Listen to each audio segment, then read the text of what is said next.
நம்ம இந்த உலகத்தை மனோமயமாக்கப்பட்டு பாக்குறாங்க. அதுல அகம் புறம்னு ரெண்டு இருக்கு. இப்போ ஒரு ஊர்காயை பார்த்தா கூட நம்மளுக்கு எச்சில் ஊறும். ஆனா ஒரு ஊர்காயை நம்ம அகத்துல நினைச்சிட்டா கூட எச்சில் ஆட்டோமேட்டிக்கா ஊறுதுங்க. அதே மாதிரி யாரோ நம்மள ஒருத்தர் அவமானப்படுத்திட்டா இம்மிடியட் ரியாக்ஷன் வருது, வருத்தம் வருது, இது நம்ம பாக்குறோம். நம்ம அதே மாதிரி ஒரு 10 வருஷத்துக்கு முன்னாடி யாராவது நம்ம அவமானப்படுத்திருந்தா கூட இப்போ ஆட்டோமேட்டிக்கா அது காற்றை திங்கிங்கா மாறின உடனே நம்ம உடம்புல பிபி ரைஸ் ஆகுது, வருத்தம் வருது.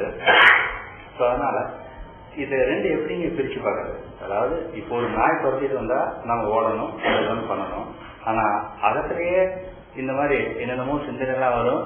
வந்த உடனே அதனோட ஒரு நிழல் மாதிரி நம்ம உடம்புல ஒரு பாடி கெமிக்கல் எல்லாம் ரியாக்ஷன் வருது.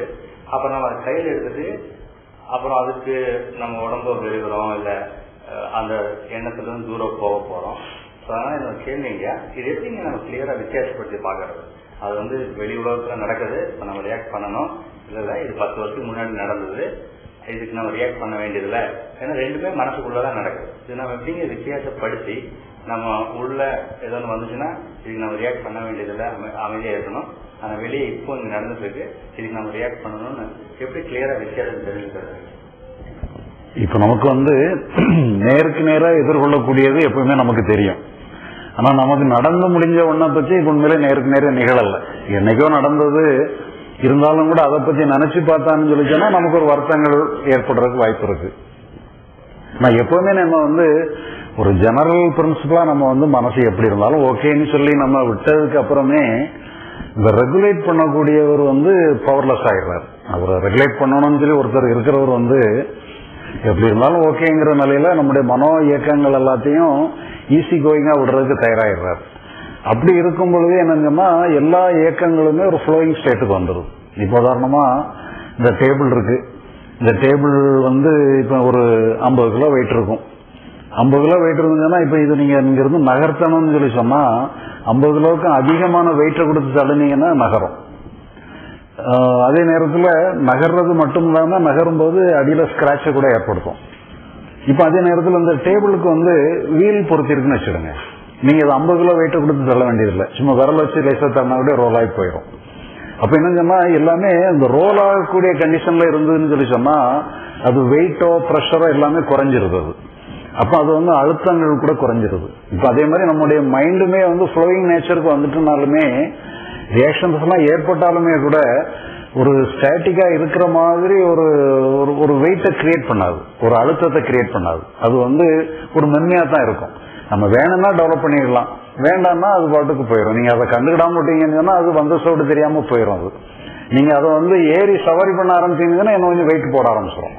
அப்ப நம்ம என்னன்னா சிலதான் நம்ம தாட்டு திங்கிங் சொல்லி நம்ம ஒரு கான்செப்ட் எடுக்கிறோம். நம்ம அதை முடிஞ்சதுன்னா நாளைக்கு பார்ப்போம். அதை அந்த தாட்டா இருக்கிற வரைக்கும் வரும், வந்துச்சுன்னா திங்கிங்கா மாற்றும் போதுதான் அது கொஞ்சம் ப்ராப்ளத்தை கிரியேட் பண்ணும். அது தாட்டா இருக்கிற வரைக்கும் ஏதோ ஒரு எமோஷனை கிரியேட் பண்ணாலும் கூட அது ஃப்ளோயிங் நேச்சர்ல இருக்கும் பொழுது அது அழுத்தம் கொஞ்சம் குறைவாகவே இருக்கும். அது அந்த அளவுக்கு தீவிரமா இருக்காது. ஆனா உண்மையில நேச்சுரலா ஒரு ப்ராப்ளத்தை நம்ம இது பண்ணும் பொழுது அந்த ப்ராப்ளத்தினுடைய இன்டென்சிட்டிக்கு தகுந்த மாதிரி நமக்கு ஏற்பட்ட அழுத்தமும் கூட இன்டென்சிட்டியில் உள்ளதா இருக்கலாம். ஏன்னா அந்த ப்ராப்ளத்தை அப்படின்னா தான் நமக்கு சால்வ் பண்ண முடியும். அதனால அதை பத்தி நம்ம தவறு கிடையாது. அந்த இன்டென்சிட்டியோட இருக்கிறதுனாலையும் தவறு கிடையாது. மட்டும் எப்படி இருந்தாலுமே கூட என்னன்னு சொல்லி சொன்னா இப்ப நம்ம கவனம் புறத்துல மட்டுமே இருக்கும் பொழுது நம்ம காலையில கூட நிறைய உதாரணம் பார்த்தோம்.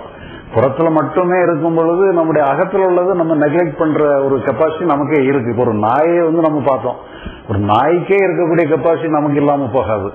அதனால அதுவே என்னன்னா அதனுடைய பயம், அதுக்கு பயம் ஏற்படத்தான் செய்யுது. அந்த பயத்தை நெக்லெக்ட் பண்ணிட்டு அந்த சூழ்நிலை எப்படி எதிர்கொள்ளணுங்கிற மாதிரி ஒரு அப்ரெஷா அதை பார்க்கும் பொழுது அந்த ரிலேட்டட் எமோஷன்ஸ் அதுக்கு கிரியேட் ஆயிருது. அப்ப அது கிரியேட் ஆகணும், புதுசா ஒரு எமோஷன் கிரியேட் ஆகணும்னு சொன்னாலே ஏற்கனவே எமோஷனை நெக்லெக்ட் பண்ணாலே புது எமோஷன் வர்றதுக்கு வாய்ப்பு இல்லை. அப்ப அதை போக விட்டுட்டோம்னா புது எமோஷன் வர்றதுக்கு வாய்ப்பாயிருது.